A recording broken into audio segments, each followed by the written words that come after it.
আসসালামু আলাইকুম প্রিয় দর্শক ও শ্রোতা। খুব গুরুত্বপূর্ণ একটা বিষয় নিয়ে হাজির হয়েছে আপনাদের সামনে। বিষয়টি খেয়াল করে শুনতে হবে আপনাদের, যদি গরু পালন করে থাকেন, কারণ ভবিষ্যতে আপনাদের কাজে লাগবে। এই সমস্যার সম্মুখীন আপনারাও হতে পারেন। আর সে বিষয়টি হচ্ছে দীর্ঘদিনের জ্বর। এই ধরনের দীর্ঘদিনের জ্বর যদি আপনার গবাদি প্রাণীর হয়ে থাকে, তাহলে আপনার গবাদি প্রাণী স্বাস্থ্যহানি হবে। আর সেটা, এই জ্বরটা কোনো এক সময় ভালো মতো এসেছিল শরীরে, কিন্তু এটা সঠিকভাবে নির্ণয় না করার কারণে ওই জ্বরটা আস্তে আস্তে শরীরে বসে গেছে। এখন ধাতি জ্বর বয়ে যায়, অর্থাৎ 103, 104 এরকম জ্বর বয়ে যায়, কিন্তু খাবার দাবার স্বাভাবিক খায়, জাবর স্বাভাবিক ভাবে কাটে। কোনো চাঞ্চল্যতা আস্তে আস্তে কমে আসে, গরুর ভিতরে চাঞ্চল্যতা কমে আসে এবং গরু শুকাতে থাকে। এমনি দেখে তেমন একটা বোঝা যায় না যে শরীরে জ্বর আছে।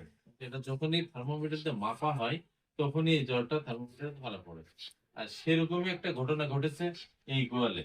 এই যে একটি বাছুর দেখতে পাচ্ছেন এবং এই যে একটি গাভী, এই দুইটা গরুরই এরকম দীর্ঘদিনের জ্বর আছে।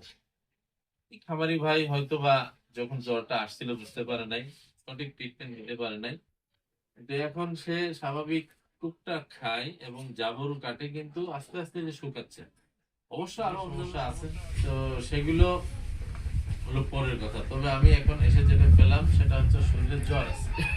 তাই আগে আপনাকে এই জ্বর থেকে ওকে মুক্তি দিতে হবে চিকিৎসা দিয়ে, তারপরে ওকে পর্যায়ক্রমে কৃমিনাশক গুলো করতে হবে, করে যা যা প্রয়োজনীয় লিভার টনিক, জিঙ্ক, আয়রন, এগুলো ওদেরকে প্রয়োগ করতে হবে। সাথে খাদ্যখানার কিছু রুটিন বলে যাব, তারপরে আস্তে আস্তে এদের শরীর ভালোর দিকে যাবে। তো এই ধরনের জ্বর যদি আপনার গোয়ালে দেখেন যে আপনার কোনো গরু আস্তে আস্তে শুকায় খাদ্যখানা খাচ্ছে, তবে স্বাভাবিকের মতো না, একটু কম খাচ্ছে, এবং সব থেকে বড় কথা হচ্ছে যে গরু শুকায় যাচ্ছে, তখনই আপনি অবশ্যই আপনার নিকটস্থ চিকিৎসক যিনি আছেন আশেপাশে হাসপাতালে যেখানে, সেখানে আপনারা যোগাযোগ করবেন। সেখানে যোগাযোগ করে প্রয়োজনীয় যে চিকিৎসা সেগুলো গ্রহণ করবেন, তাহলে দ্রুত এর থেকে পরিত্রাণ পাবেন পাবেন এবং আপনার গবাদি প্রাণী দ্রুতই সুস্থ হবে ইনশাআল্লাহ। তো সবাই ভালো থাকুন, সুস্থ থাকুন।